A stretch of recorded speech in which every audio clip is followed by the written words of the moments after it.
and welcome to Journeys and Journals. I'm Bernie Martin Beck, and I get to talk to the most interesting people about history. I brought along, first time I'd met Bob Heisler, my guest today is way back in 1953, I guess, if this is the 54 graduation 54, yeah. book. Yeah, so it would be 53 when we first met. Yeah. Well, welcome back, Bob. Oh, thank you, Bernie. And I noticed on here is a picture of the gorgeous, beautiful Crater Lake. That's right. That's right. It doesn't look very pretty in that picture, but that's it. Yeah, I got to fly over it. Thanks so much to a school function. And inside is this picture, which is unbelievable. It's about your ocean. Oh, my. And I'm not exactly sure what part of the ocean that is, but... Somebody did a lot of writing in it. Is that your annual? Oh, it is. Dear Bernie, and you know, all those silly things that they write in there when you were old. Now, do you have an annual like this? Is somebody writing your annual? I probably do. Yeah, I probably have one somewhere. I understand there's one someplace that your wife wrote in. Yeah, that was the college annual. Ah. And yeah, they embarrassed me with that at my wife's funeral.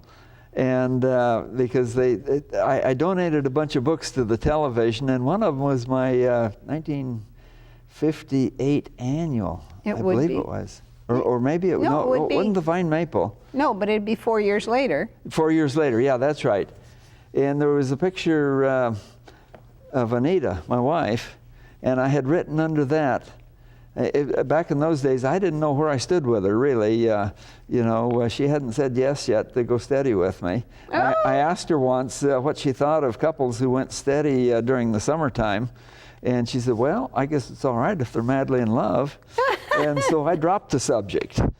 But I wrote in her annual, when you're standing on a stump, think of me before you jump. This romantic. This was a fun thing, folks, about going steady. You got to move your watch from over here to over there. Yeah, and then everybody knew, you know, that's a taken. And in college, when you started going steady, you gave your girlfriend the MOG pin. That's the Men of Granger, the men's club pin. Oh, yeah. Yeah. Oh, yeah. I used to have Doug's Letterman jacket because that's what they exchanged. And somebody, after a TV filming, I had it in the car, and somebody came along and thought they needed that beautiful Grants Pass caveman jacket with his letter on it. Yeah. If anyone finds it, class of 1950, I would pay dearly, love it. You have so many stories. You mentioned Anita, and I just, she was a sweetheart. She was. She was. She came from where? Phoenix, Arizona. And you met her at college, and that was how many years you got married? Actually, I met her in Arizona. My roommate, Bob Hunter, and I decided to go sell books door to door in Phoenix, Arizona. In the summer? In the summer. I mean, you can't be crazier. No. And here was this nice young lady. Yeah, we got invited to a wedding. And the receptionist was very nice to me. She was very kind, and she had kind of a bubbly personality. And I thought, my, this is a nice girl. And I thought, I'd like to date her. But I had a problem. I didn't have a car, but my roommate, Bob Hunter, he had a car, a real nice one. It was a 55 Buick Century. The first year they came out with them. And so he got to date her, and I didn't. Now, we did something in groups together. Remember, we went goofy golfing one time, but you know, you can't really get close to somebody like that. But so I decided, first Saturday night at Pacific Union College, when we go back to school this fall, I'm going to ask her for a date. And so I did. You're talking Angwin, which is now St. Helena, which is by Napa, which is by San Francisco. Yeah, that's right. Where Better Life TV's going. Yeah, that's right. Yeah, we hope by not very long from now. So anyway, we had a real nice time, and the date night was to get acquainted with the campus, and they had stations all around the campus, and you walked from one place to the other. And somebody would tell you about, the library or the men's residence. There were 2 of them, and the different we'll get to the juicy part. Hey. Okay, all right, the juicy part. Well, we had a good time. At least I did, and I thought I was favorably impressed. And she told me later that she'd had a bad experience down at La Sierra the year before. That means she got jilted, folks. Yeah, she got the only people that asked her for dates were undesirables. So then along comes Bob. Along comes me, and I asked her out for a date, and then she tells me several months later that after that date, she had 12 invitations for another date. Cheaper by the dozen, Bob. You won out? Yeah, I all my friends, who's this girl that Bob's going with? I'm going to try her. So they all ask her for a date. Okay, Bob. Now, Now, but before we get on into the college and post-college, I'd like to go back to Columbia for just a moment, if you don't mind. Okay, and you're back in Washington State when we were in high school. High school, and even before that. When I was still a kid, probably 12, 13 years old, somewhere in there. My Aunt Jane from Seattle, Washington, and her family, her mother and father, came down to see us there on the coast, and they took some pictures of us. And my aunt told me later they were sitting in the car just waiting for us to bring something that I think it was some things out of the garden. The dad said, "If you can wait just a minute, I'll go get you some things to take home with you from the garden." So they were waiting there, and I was out there on the bluff with a .22 rifle shooting at seagulls. And her mom looked at her dad and said, "See that kid out there on the bluff? Yeah, he'll never amount to anything." And so years later, my aunt told me that. She's 10 years older than I am. And I remember going up to Seattle for a week, and we went roller skating on the sidewalks together. So she was kind of a favorite of mine. Yeah, if you didn't know she said that. All right, now one other story from Academy days. Were you there when the boys club went for a weekend outing over at the coast? No, I don't remember that. Well, because maybe, they didn't invite me, even though... I think it was my senior year, but I'm not sure. It could have been my junior year. With a name like Bernie, they decided I belonged in the boys' dorm until I showed up, and then they decided... And then they couldn't get you out, huh? Oh, I was so embarrassed. I was a young freshman, and there was no room for me at the inn, and Yeah. Well, anyway, we went, I forget the name of the place, but it was south of Tillamook someplace. And back in those days, when you went on a group outing, you all got into the back of a pickup or a truck, and in this case, it was a truck because there were 45 of us kids. Oh, wow. And we all got in the back of this 1.5-ton truck. Probably steak side or... Yeah, it had the stakes with the, the lateral slats, and it was made for hauling cattle and that sort of thing, and hay. And we got over there fine. But while we were over there, we did some very foolish things. Oh, really? You know, boys, when you turn them loose, they all got to up their friends and do something more dangerous and more daring. And then, so we got to climbing on these cliffs. And one of the kids got stuck out there on the cliff. And so my roommate and I ran off, and we found a rope, and we lowered that rope down to him, and we were able to get him back up. You know, I wouldn't go near a place like that now, but when you're young, you think you're immortal, and you can do anything. You know, out of that book that I was just looking at, Remembrances, more about that very same school, Columbia and Battleground, Meadowglade. This friend of ours, Emmett Roderick, had a huge, as big as a small half a football field, lined with these gorgeous flowers.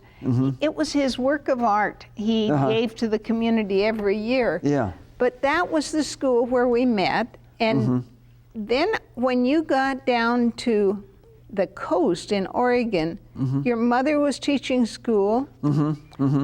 Your dad was in the shipyard up in Vancouver. But this was pretty much post-war years. And that triggers another story. But let me finish the story about the truck. And I think it was this Emmett Rodriguez. Roderick, yeah. I think that's who it was the truck driver. Well, coming back, we came up the western side of the Coast Range and just went over the summit, and we started down the eastern side of the Coast Range. It built up a little bit of speed, and I don't know if he went to shift gears or what happened, but all of a sudden we just heard a little clicking noise and just a little bit of a jolt, and that's all.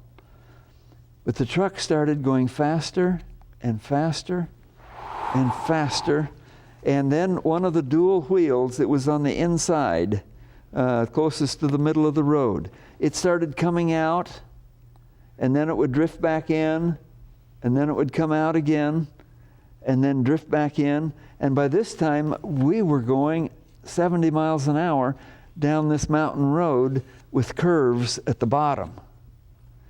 And I was standing right behind the cab, and so we started pounding on the top of the cab, but there was nothing that the driver could do.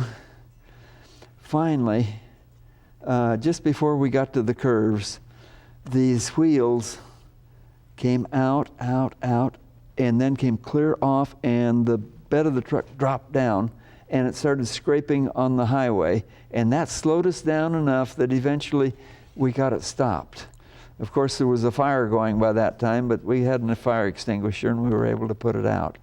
And there were a line of cars behind us, and those dual wheels with part of the axle went behind us between two cars and then off into the ditch. You know, if you have to have trouble, it's nice to have it end that way. Oh, I'll tell you, it was wonderful to have a Savior who watched over us and kept us from harm. Can you imagine what would have happened if those wheels hadn't have come off? Well, I'm thinking about these guys pounding on the cab. You'd think they'd have the good sense to cuddle down in the bottom and hang on for dear life, but you know, you got so many stories. We want to hear that one about your aunt. Is that the aunt who thought you'd amount to nothing? Yeah. Oh, yeah. That was it. Because you've amounted pretty much quite a bit in your years. You not only went to college, you finished there, you went on to take some training, postgraduate. Post-college, graduate work. And went off in your chosen profession to the far off lands. Where'd you go? We went to Brazil. I guess I should have gotten in you 1964. So that was 10 years after graduating from academy. I should have let you. 5 years after. I really should have let you tell the story about getting acquainted with this gal Anita, because the wedding bells rang. Oh, they did. That's right. That's 19 right. And we were together for 51 years and 6 days. Yeah, because it wasn't long ago that you and I were at a funeral for his dear wife. That's right. And she too had suffered from cancer, and she'd fought a good fight. That's right. She was a teacher over at the junior college when I met her, and she was also in charge of an exchange program. Students from all around the world. Yep. How many students have you had in your home? Oh, probably 30 or 40. And now? We have one. I have one, yeah. Yeah, because your dear Anita passed away of cancer I had this about the same time. Cancer is a terrible killer, but sometimes this one lives and this one doesn't. You're acquainted with cancer also. Oh, yes, I have it, but they don't know where it is. But they're giving me a shot. It can't grow as long as I take the shot.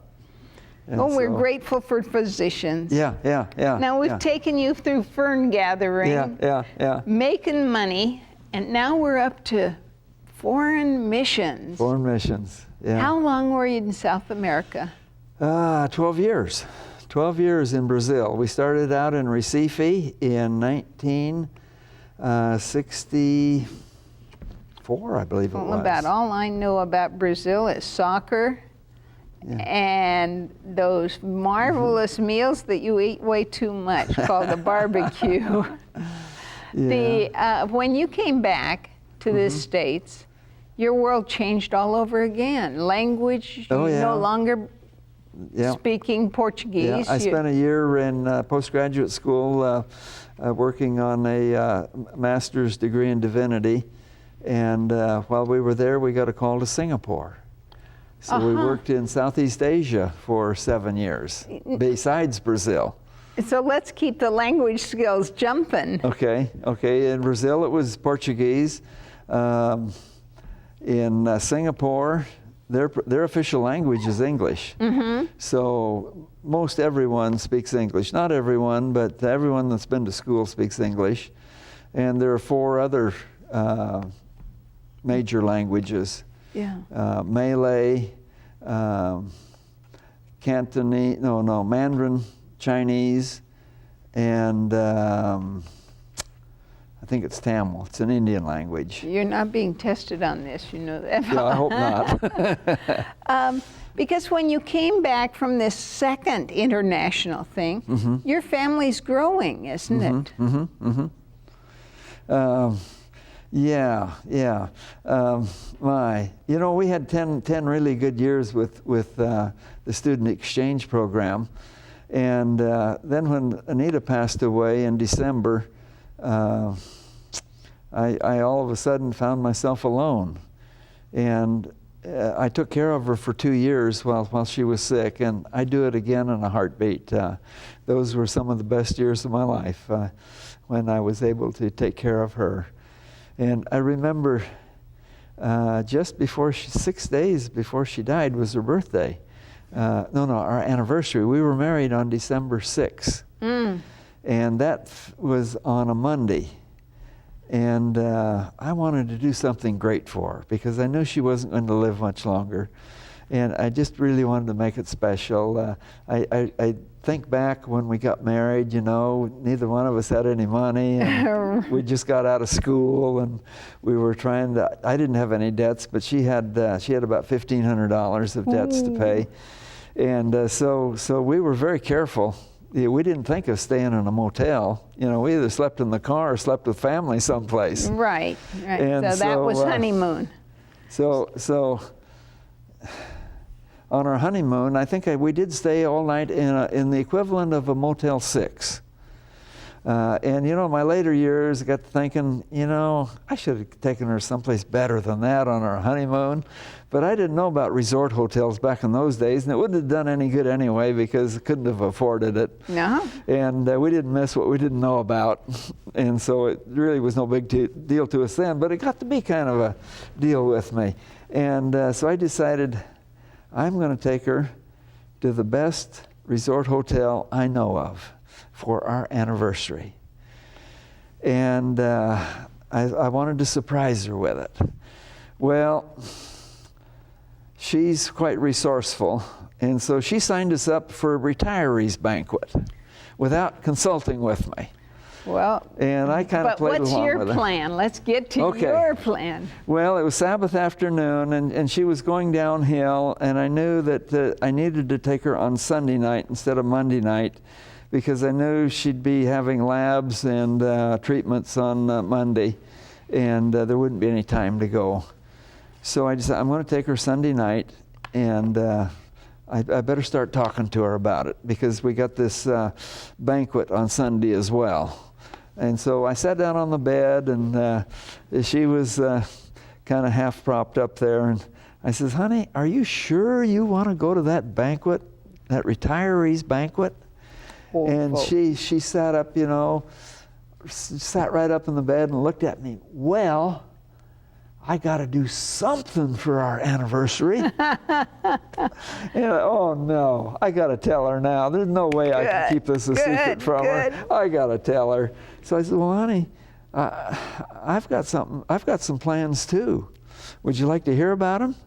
Well, yeah, sure. I said, I'd like to take you to the Phoenician. It's a real nice hotel resort. And we can go there and we can have dinner together there. They've got 3 restaurants and you can take your pick. Oh, listen to this. We'll stay in one of their grand deluxe rooms. And in the morning... breakfast in bed. No, we'll have breakfast out on the balcony. Oh. Out on the balcony, and we'll watch the sun come up. Wouldn't you like to do something like that? And she thought for a little bit. She said, I'd like that. Oh, talk about princess being. She said, I'd like that. Oh, and she was able to go. She was able to go, and we had a good time. And she was able to eat. She was able to eat, and we wanted vegetarian, and the chef made all special foods for us, so we got a little sample of everything that he knew that was vegetarian. Oh, and they can make beautiful vegetarian things if you just ask her. Be creative yourself. Yeah. Now, this has been quite a ride for you. Yeah. And coming into your life, who would have guessed that the good Lord and Providence should bring you a challenge? Yeah. Sometimes it's best to wait on the Lord, and He works in ways that we just don't even think about things. You get a phone call. Sometimes. Got a phone call one day. It was about 2 months ago. Got a phone call from a friend of mine who had come here to Grants Pass and spent a week with us.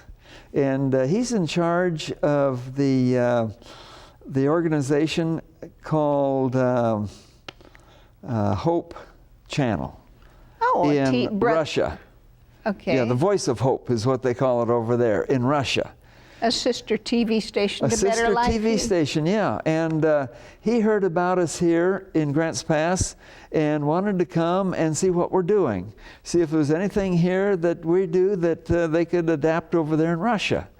Yes. So he came and spent a whole week with us. Oh. And we did a couple of TV programs together and just had a really good time. Because you've had a TV... You and your dear wife have had a TV program running for what, 15 years? No, not that long, but well, maybe. I don't know. We never counted. But we did a lot of programs. And anyway, we've been friends ever since, and we've kept in touch via Skype. Oh. That's where you can talk to someone and see them at the same time on the internet. For free. For free, yeah. Can you believe? Oh. So Sergey is his father's name, and he calls me one day and said, Bob, he says, I got a problem and I just don't know what to do. Please help me with this. He said, my wife and I have been planning to send our son to the United States to study, and we had a place for him, and he's supposed to leave tomorrow. And guess what? He has his visas, he's packed. He's got his visa, he's got his bags packed, he's ready to go to the airport, and the school calls and says, don't send him. We've got some problems. It's going to be 4 or 5 weeks before we get it worked. We're not ready for him yet. So please don't send him now. You don't have a chance to change your ticket. He said, we bought his ticket 3 months ago, and we got a very good price on it, and if he doesn't, it's non-transferable, and if he doesn't use it tomorrow, we'll lose it, and it'll cost 5 times as much to get another one. And he's ready to go. Bags are packed, visas all in order. Please, if there's any way you can do it, would you take care of him until they're ready for him at the other school? And I said, sure. And if they call back, you just tell them it's too late. He's already left. He's gone. Oh. So I met him at the airport in Eugene. And it just so happened I was going up there that weekend anyway, and I didn't even have to go out of my way to get him. Picked him up and took him over to my mom's, back down to Florence. There at Florence is where my mom lives, and then back to Grants Pass. Anyway, turned out that the school he was going to go to closed, and he ended up without a school to go to. But fortunately, his visa was such that he could transfer the visa to another school. So we started looking for schools. Well, our first choice was Milo, but it was way beyond his means. His father makes about $700 a month over in Russia.